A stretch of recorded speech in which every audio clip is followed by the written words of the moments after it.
Hello student, तो motion chapter के इस 11th लेक्चर में आप सबका वेलकम है। बच्चों, लेक्चर तो नहीं बोल सकते क्योंकि बहुत छोटे छोटे लेक्चर आ रहे हैं, पार्ट में लेक्चर आ रहे हैं। ठीक, तो आप बोल सकते हैं, खैर लेक्चर भी बोल ही सकते हैं, बट ड्यूरेशन बहुत कम है। आई थिंक 15 मिनट 20 मिनट ये ड्यूरेशन है वीडियोस का। ठीक, तो आज के वीडियो में हम क्या करने वाले हैं? आज के वीडियो में हम थर्ड इक्वेशन ऑफ मोशन को डिराइव करने वाले हैं। किसको? थर्ड इक्वेशन ऑफ मोशन को डिराइव करने वाले हैं। ठीक, चलिए, तो हमने दो इक्वेशन पहले डिराइव कर लिया, फर्स्ट इक्वेशन और सेकंड इक्वेशन। थर्ड इक्वेशन क्या है? Third equation is nothing but क्या? वी स्क्वायर बराबर यू स्क्वायर प्लस 2as। ये था हमारा क्या? Third equation of motion. अच्छा, थर्ड इक्वेशन ऑफ मोशन के निक नेम के बारे में जो हम बात करें तो थर्ड इक्वेशन ऑफ मोशन का निक नेम क्या था? वेलोसिटी और डिस्टेंस का रिलेशन क्या था? वेलोसिटी और डिस्टेंस का रिलेशन। ठीक, ये था हमारा थर्ड इक्वेशन ऑफ मोशन का निकनेम। अच्छा, जब हमने इसको एक्सपांड किया था, यानी कि जब हमने वेलोसिटी और डिस्टेंस के रिलेशन को एक्सपेंड किया तो हमको क्या पता चला? इसका मतलब ये होता है कि थर्ड इक्वेशन ऑफ मोशन क्या है? थर्ड इक्वेशन ऑफ मोशन क्या है कि velocity acquired by a body, अगर एक बॉडी है तो इसके द्वारा velocity acquired by a body in travelling distance s, अगर हम s को एक डिस्टेंस कंसीडर कर लें, इतना डिस्टेंस मान लेते हैं, चलिए मान लेते हैं, इतना डिस्टेंस कवर करने में इस बॉडी को जितनी वेलोसिटी एक्वायर करनी रहे वही इसका क्या होगा? वही इसका वेलोसिटी डिस्टेंस का रिलेशन होगा, यानी कि थर्ड इक्वेशन ऑफ मोशन से हमको वही पता चलेगा। चलिए, तो इसका जो नाम है वो लिख देते हैं। क्या? इसको हम बोलते हैं velocity acquired by a body in travelling a distance S distance travel करने में जो भी वेलोसिटी बॉडी एक्वायर करती है वही क्या कहलाता है? Third equation of motion. मतलब वही थर्ड इक्वेशन ऑफ मोशन का जो रिलेशन है वही दर्शाता है। ठीक, तो हम इसको डिराइव कैसे करेंगे? मेन बात ये आता है, हम इसको दो इक्वेशन लगा के डिराइव करेंगे। पहला कौन सा है? पहला है हमारा सेकेंड इक्वेशन ऑफ मोशन। देखिए क्या है हमारा सेकेंड इक्वेशन ऑफ मोशन, आपको पता होगा एस बराबर UT plus half eighty square होता है, हाफ एटी स्क्वायर होता है। ठीक, और आपको फर्स्ट इक्वेशन ऑफ मोशन भी पता होगा, ये क्या होता है? फर्स्ट इक्वेशन ऑफ मोशन होता है v बराबर u प्लस एटी, यही होता है। आपको इन्हीं दोनों इक्वेशन का यूज करके थर्ड इक्वेशन ऑफ मोशन को डिराइव करना है। कैसे करना है बताते हैं। देखिए, आप करेंगे क्या? सबसे पहले इस t को लेफ्ट हैंड साइड की तरफ लेके आएंगे। ध्यान से सुनिएगा, इस t को लेफ्ट हैंड साइड की तरफ लेके आएंगे और फिर जो एक वैल्यू बनेगी उस वैल्यू को इस इक्वेशन में, अगर हम इस इक्वेशन को नाम दे देते हैं क्या? इस इक्वेशन को नाम दे देते हैं ए। ठीक, जो भी t की वैल्यू आएगी उस t के वैल्यू को इस इक्वेशन a में t की जगह पे जब पुट करेंगे तो जो भी रिजल्ट निकल के आएगा वही हमारा ये इक्वेशन बना देगा। ठीक, कैसे? देखिए, सबसे पहले आपको t को क्या करना है? इस तरफ लेके आना है। तो उसके लिए आप क्या करें? इस at को इस तरफ लेके आए, इनके प्लेसेस क्या करें? इंटरचेंज करें। इस at को इधर लेके आए और इस v को इधर लेके जाएं तो क्या हो जाएगा? ये कुछ ऐसा बनेगा। कैसा? at बराबर v माइनस यू।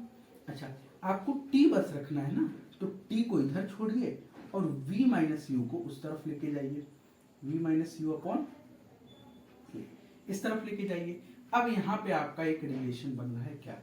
मान लेते हैं इसको हम b मान लेते हैं, b। तो अब आपको क्या करना है? इस t के वैल्यू को यहाँ पे पुट करना है। क्या लिख दीजिए? आप अगर लिखना चाहें तो लिख सकते हैं। क्या? सब्स्टिट्यूटिंग the value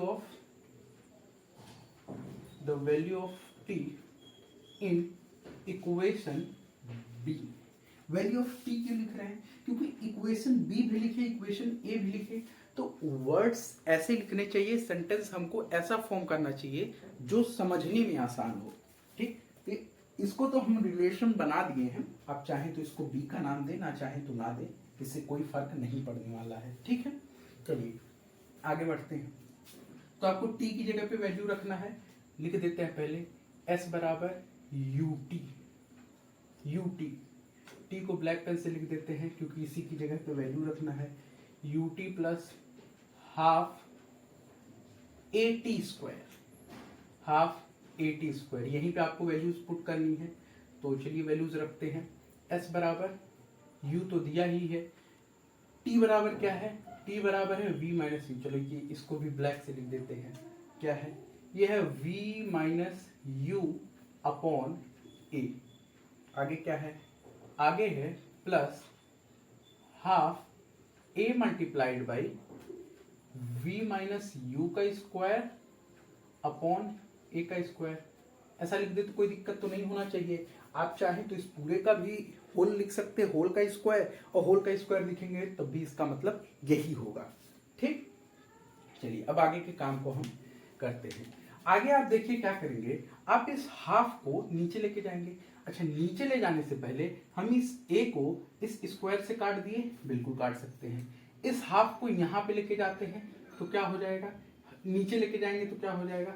अच्छा, यहाँ पे आप मल्टीप्लाई भी करेंगे, मल्टीप्लाई करिए, देखिए यहाँ पे आप इससे मल्टीप्लाई करिए और इस हाफ को यहाँ नीचे लेके जाइए, क्या बन रहा है, ये हो जाएगा वी यू, या फिर कह दे यूवी कहना ज्यादा बेहतर है, यूवी, और ये क्या हो जाएगा माइनस यूवी माइनस यूवी, नहीं भाई ये तो यू है, ये हो जाएगा you square, UV minus u square plus, अच्छा ये नीचे है ए, यहाँ हो जाएगा हाफ, सॉरी हाफ को आप नीचे लेके गए हैं और ये कट ए यहाँ पे कट गया, तो यहाँ क्या हो जाएगा, यहाँ हो जाएगा v माइनस यू का स्क्वायर अपॉन 2a।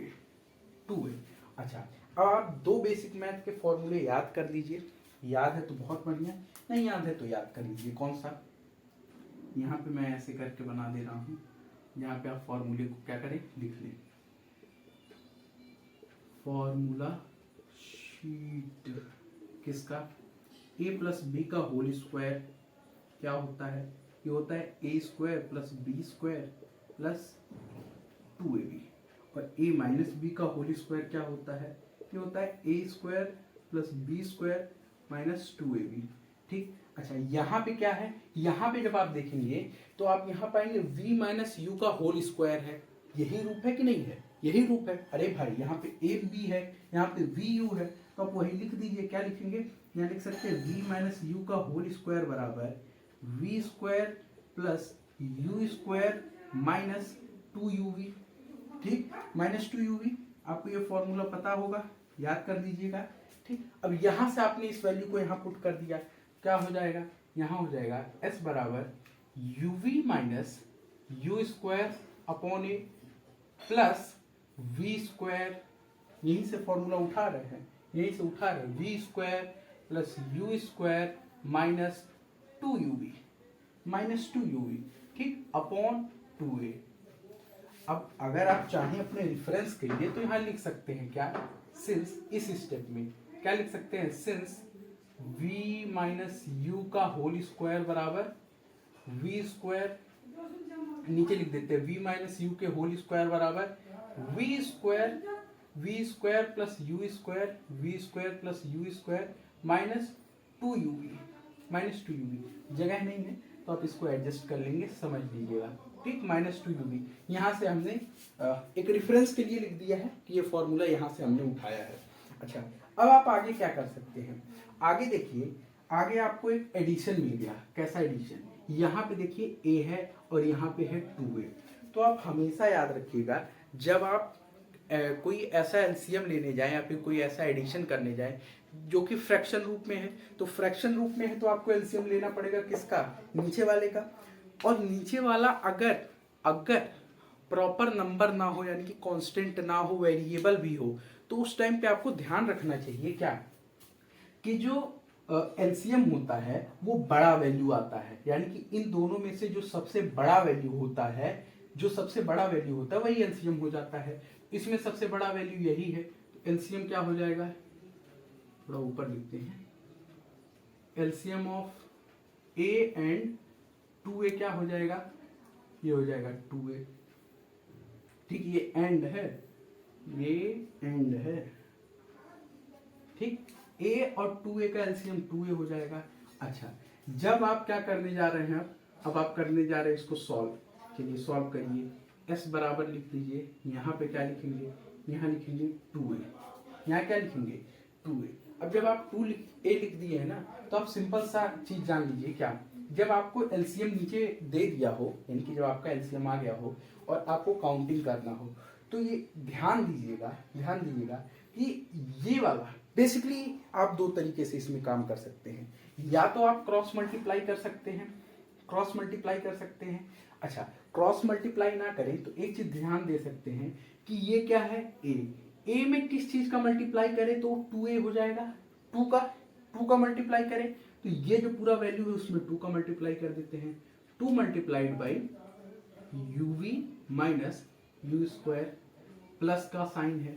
अच्छा 2a में किस चीज का मल्टीप्लाई करें तो 2a हो, 2a का 2a ही है, तो किसमें 1 का मल्टीप्लाई करेंगे, 1 मल्टीप्लाइड बाई, या फिर 1 ना लिखे तब भी कोई दिक्कत नहीं है, लिख सकते हैं direct v square plus u square minus 2uv। अच्छा, अब जब आप इसको सॉल्व करेंगे तो क्या हो जाएगा, ये हो जाएगा 2uv minus 2u square plus v square plus u square minus 2uv और अपॉन में 2a, यहाँ पे क्या हो गया, यस, यहाँ हो गया एस। अब आप आगे क्या करें, अब आप ध्यान दीजिए, जब आप इतनी स्टेप पे आ गए हैं तो अब आपका सीधे ध्यान जाना चाहिए यहाँ पे क्यों ध्यान जाना चाहिए, क्योंकि जब आपका ध्यान यहाँ पे जाएगा तो आप देखेंगे कि आपको एक्चुअल में निकालना क्या है, आपको एक इक्वेशन बनाना है, जो कि इक्वेशन क्या है, v स्क्वायर बराबर you square plus 2as, v square plus 2as, यही आपको बनाना है। तो अब आपको क्या करना है, देखिए इन दोनों को आप चाहे तो इस साइड ले जाके मल्टीप्लाई कर सकते हैं, इस साइड ले जाकर मल्टीप्लाई करेंगे, जब आप इधर मल्टीप्लाई कर देंगे तो आपको दो वैल्यू लाना पड़ेगा, एक v स्क्वायर और दूसरा यू स्क्वायर, तो इसको इस साइड लेके आते हैं, चलिए इस साइड लेते हैं तो क्या हो जाए, ये हो जाएगा 2as, तो आधा काम तो यहाँ हो गया, लेकिन आप इसको कैसे सॉल्व करेंगे, देखिए 2uv minus 2u square plus v square plus u square minus 2uv।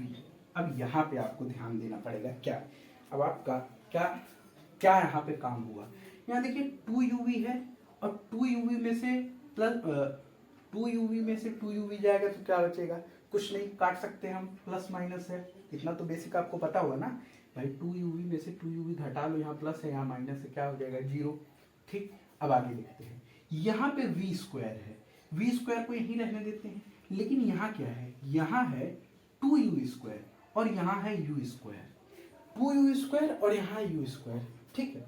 अगर हम यहाँ देखते हैं, अब इसके बाद समझाने के लिए ध्यान दीजिएगा, समझाने के लिए अगर हम इस एलसीएम में देखते हैं, एक है 2a और दूसरा वैल्यू है a, अगर हम 2a में से a घटा दे तो क्या बचेगा हमारे पास, a बचेगा ना। इसी तरीके से अगर हम 2u स्क्वायर में से u स्क्वायर घटा दे तो 2u स्क्वायर में से u स्क्वायर घटा दे तो क्या बचेगा हमारे पास, u स्क्वायर बचेगा कि नहीं बचेगा, बिल्कुल बचेगा। तो आप क्या करें, यहाँ पे क्या किए हैं, सब्ट्रैक्ट किए हैं, समझाने के लिए हमने यहाँ लिख दिया, क्या किया आपने, सब्ट्रैक्ट किया है। तो सब्ट्रैक्ट करके क्या वैल्यू लाए हैं, सब्ट्रैक्ट करेंगे तो क्या आएगा, यहाँ वैल्यू आएगा ये देखिए 2as बराबर, ये तो कट गया है, ये बचा है v स्क्वायर और यहाँ क्या है, यहाँ प्लस है यहाँ माइनस है, लेकिन जो जिसकी वैल्यू ज्यादा अधिक होती है उसी के आगे वाला साइन लिखते हैं, तो इसका वैल्यू अधिक है, इसका साइन क्या है माइनस, v स्क्वायर माइनस और ये क्या है u स्क्वायर, 2u स्क्वायर में से u स्क्वायर घटाए तो u स्क्वायर बचा, क्या हो जाएगा 2as बराबर v square minus u square. तो ये आपका क्या होगा, third equation of motion derive हो गया। यही तो है भाई, आप इसको दूसरे रूप में भी तो लिख सकते हैं, मैंने आपको बताया था, आप चाहे इसको ऐसे लिखें या फिर ऐसे लिख सकते हैं कैसे, v square minus u square बराबर 2as। अब आप अगर इसको और एक्सपेंड करना चाहें तो इसको ऐसे कर सकते हैं ना, इस यू स्क्वायर को इस साइड लेते आए, इस साइड, और या फिर इनके प्लेस को इंटरचेंज कर दें और इस यू स्क्वायर को इस साइड लेके आए, तो क्या हो जाएगा, ये हो जाएगा। यहाँ देखिएगा ये स्टेप अगला यहाँ पे है, क्या हो जाएगा, वही जो वैल्यू यहाँ पे दी हुई है, क्या, वी स्क्वायर बराबर यू स्क्वायर प्लस 2s। ठीक, तो बच्चों आपका थर्ड इक्वेशन ऑफ मोशन भी यहाँ डिराइव हो गया है। आज मैं ग्राफिकल मेथड से समझाने के लिए सोचा था, बट फिर मैंने वो क्या बोलते हैं, अपडेटेड वर्जन जो सिलेबस है उसमें मैं चेक करने लगा, तो उसमें ग्राफिकल मेथड से इक्वेशन ऑफ मोशन को डिराइव करने का नहीं है, वो डिलीटेड टॉपिक में है। अगर आप चाहेंगे तो मैं डिराइव कर दूंगा, बट उसका कोई सिग्निफिकेंस ऐसा कुछ बनता नहीं है। आप अगर ऐसे समझ गए तो वो भी बस डायग्राम के मेथड से आपको समझना है, ग्राफ के मेथड से। बाकी ग्राफ के जो मतलब ग्राफ जो बाकी के जो ग्राफ हैं, जैसे आपका डिस्टेंस, डिस्प्लेसमेंट, इन सब का जो ग्राफ है वो ग्राफ मैं आपको बताऊंगा, ग्राफ को मैं प्रॉपर एक्सप्लेन भी कर दूंगा। ठीक, इसके साथ में कुछ क्वेश्चंस जो इक्वेशन ऑफ मोशन पे बेस्ड है वो भी कराऊंगा। ठीक, तो लगभग आई थिंक 2-3 लेक्चर में ये एंड होने वाला है। आप बोलोगे 2-3 लेक्चर बार बार हो रहा है, बट हाँ इस बात बोल सकते हैं कि अब हम इस चैप्टर के लगभग एंड पे आ चुके हैं। मोस्ट ऑफ द कॉन्सेप्ट इस चैप्टर के ख़त्म हो चुके हैं। ग्राफ का इंट्रोडक्शन बचा है, अब ग्राफ में थोड़ा बचा है, तो वो भी हो जाएगा 1-2 दिन में, वो भी मैं आपको करा दूंगा। ठीक, तो मिलते हैं अगले लेक्चर में। Okay, bye.